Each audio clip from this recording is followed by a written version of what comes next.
Welcome. In today's tutorial video I'm gonna show you how to execute the zombies while you hiding in Dying Light the Beasts. Enjoy watching!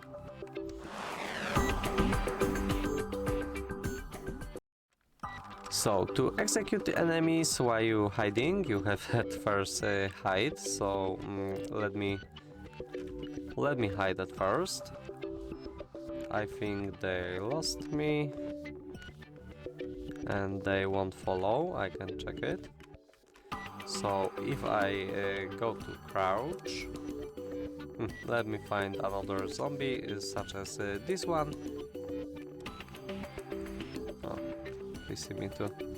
Alright, he doesn't see me, so I'm gonna crouch and sneak to this zombie.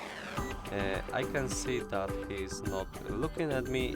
As you can see this icon over here, you just press F button and it's gonna automatically kills the zombie. If you're hiding, then you will be able to do it with every zombie that didn't see you or hear you, or you get his attention. So that would be all for this video. I hope you like it.